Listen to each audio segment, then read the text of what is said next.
আসসালামু আলাইকুম ভিউয়ার্স, সবাই কেমন আছেন? আশা করি ভালো আছেন। তো মই কিন্তু ভালো আছি। নতুন আরেকটা ভিডিও লই সামনে ঘুমামে। তো ভিডিওতে দেখতেই পাইতেছেন, দেখা যাইতেছে যে মই কিন্তু পেঁয়াজ মরিচ তলিয়ে কিন্তু হয়েছে গিয়া দিছি চুলায়।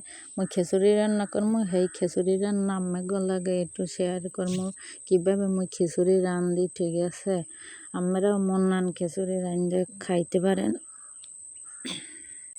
অতি সহজে খিচুড়ি রান্না করা যায়। মই কিন্তু একটা শর্টকাট পদ্ধতিতে খিচুড়ি রান্না করি। যেদিন বৃষ্টি হয় ওই দিন কিন্তু খিচুড়ি খাইতে কিন্তু অনেক মজাই লাগে। বৃষ্টি দেখলেই কিন্তু মোরা খিচুড়ি খাই। খিচুড়ি এরকমেরই অনেকে খাইতে পছন্দ করেন। তো সেইটাই সবাই রয়েছে গিয়ে দেখামো যে কীভাবে মই খিচুড়ি রান্না করতেছি। খিচুড়ি রান্না করার জন্য মই প্রথমে ওই যে পেঁয়াজ কেটে রাখছিলাম, সেই পেঁয়াজ এবং হয়েছে যে কাঁচামরিচ আর তৈলে দিয়ে মই এই বাজতেছে ভালোভাবে, ভাজা শেষ প্রায়। তো এর মধ্যে দিয়েছি মই দারচিনি,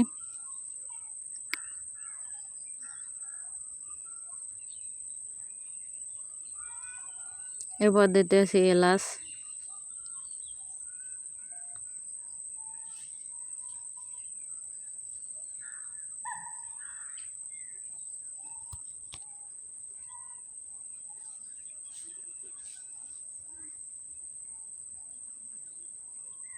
এগুলো দিয়ে মই ভালোভাবে লাড়াচাড়া করলাম।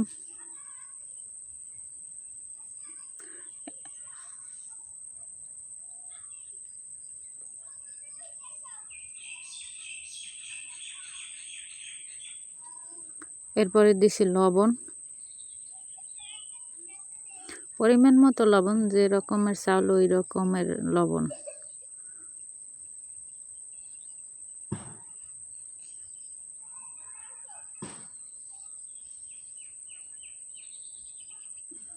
লবণ দিয়ে মই আবার লাড়তে আছি আরও ভালোভাবে, পেঁয়াজটা যাতে একটা সুন্দর কালার আসে, ভাজা হয় আর কি, এই জন্য।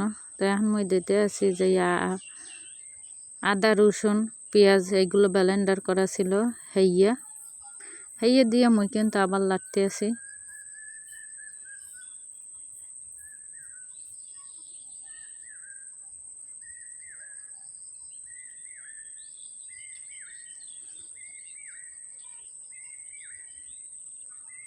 এরপর যে মই দিতেছি একটু পানি দেওয়ার কারণ হয়েছে যে এইটাই যে ওই যে পোড়া যাতে না লাগে।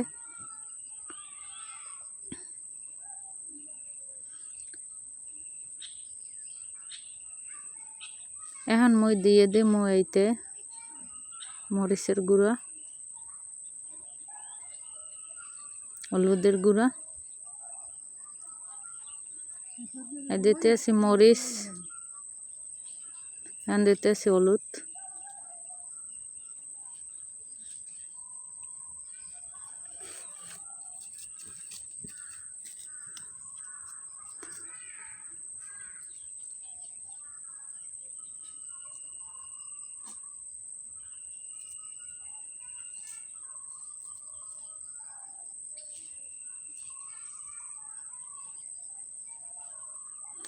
হলুদ মরিচ দিয়ে কিন্তু মই আবার ভালোভাবে লাড়তে আছি।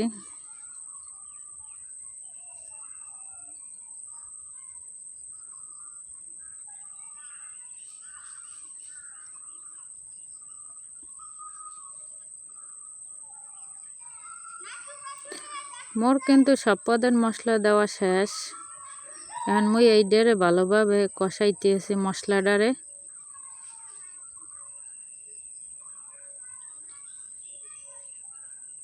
এখন কষান্য হয়েছে পর মই কিন্তু এর মধ্যে দিয়ে দিতে আছি চাউল। আর এর লাগে ছিল মুসুরি ডাল এবং মুগ ডাল, দুইটা একসাথে করা ছিল। আর চাল এই তিনটে মিলিয়ে এরপরে কিন্তু আগে ধুয়ে রাখছিলাম, ধুয়ে সেঁকে রাখছিলাম, সেইগুলো দিয়ে দিলাম। এখন দিয়ে মই ভালোভাবে লাড়তে আছি।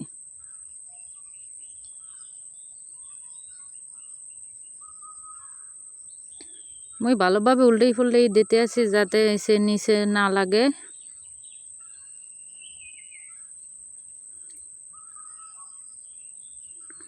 যারা যারা এরকম খিচুড়ি খাইতে পছন্দ করেন হেরা মগবাড়ি চলিয়ে ইয়েন। খিচুড়ি কিন্তু মই রান্ধে খাওয়ামো। আমাকেও কিন্তু খিচুড়ি খাওয়ার দাওয়াত রইলে।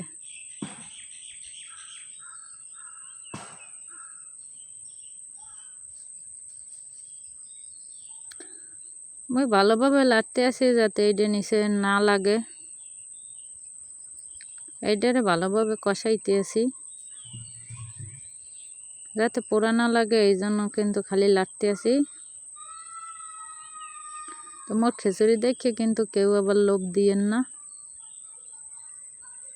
আপনারাও কিন্তু আমাকে মনে চাইলে রাঁধতে খাইতে পারেন।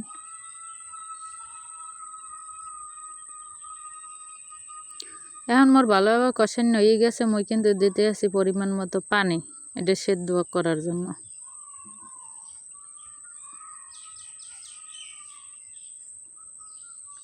সেদ্ধ করে আবার একটু লাড়তে আছি।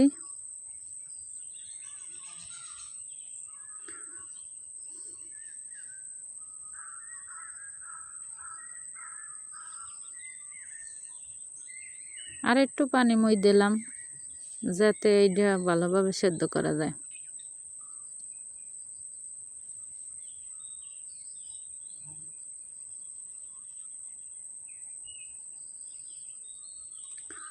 মই ঢাকনা দিয়ে দেখালাম এইটারে, ঢাকনা দেওয়ার কিছুক্ষণ পর কিন্তু বলক আইছে।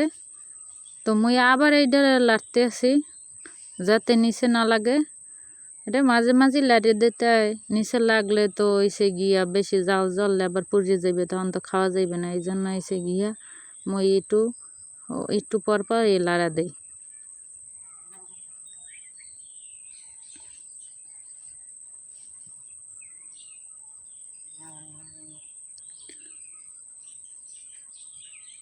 এটা কিন্তু সুন্দর মতো সেদ্ধ হইতে আছে। ওরা কিন্তু মাটির চুলায় রান্না করি, আপনারা দেখতে পাইতেছেন যে মাটির চুলা। তো এই পর্যায়ে কিন্তু মগো খিচুড়ি রান্না করা শেষ। কেটা কেটা খিচুড়ি খাইবেন হেরা হেরা চলিয়ান। খিচুড়ি রান্না করা শেষ, সব কিন্তু ভালো মতো সেদ্ধ হয়ে গেছে, সুন্দর একটা ঘ্রাণ আসতে আছে। তো এখন মই ডিম ভাজ দিয়ে আছি এই খিচুড়ি দিয়ে খাওয়ার জন্য। মোর খিচুড়ি তো হয়ে গেছে, এখন মই ডিম ভাজ দিয়ে আছি। ডিম ভেজা কিন্তু খিচুড়ি খাইতে মজা লাগে। অনেকে কিন্তু মাংস দিয়েও খিচুড়ি রান্না করে খায়, আমরা কিন্তু মাংস দিয়েও খাই, আবার মাংস ছাড়াও খাই। এটা কিন্তু মাংস ছাড়া খাইতেছি কারণ বৃষ্টি পড়ছে, বৃষ্টির দিনে সকালবেলা এই গরম গরম খিচুড়ি সাথে হয়েছে যে ডিম ভেজা, খাইতে কিন্তু অনেক মজা লাগে। এরকম কেডা কেডা খিচুড়ি খেতে পছন্দ করেন বৃষ্টির সময় হেরা হেরা কমেন্টে জানাইবেন, লাইক দেবেন, ভিডিওটা ভালো লাগলে শেয়ার করবেন। আশা করি সবাই পাশে থাকবেন আর এই রকমের খিচুড়ি রান্না করে খাইবেন। তো এখন দেখতে পাইতেছেন মই খিচুড়ি খাওয়ার জন্য কিন্তু নিছি শশা আসলে মগো ফ্রিজে হইয়া, আর নিছি যে মুরগির মাংস আসলে হেই গরম করে লইছি ফ্রিজে আসলে, আর হইছে হেই মই ডিম ভেজালাম, হেই ডিম ভেজা। তো সবাই দাওয়াত রইলে, বাই, আল্লাহ হাফেজ।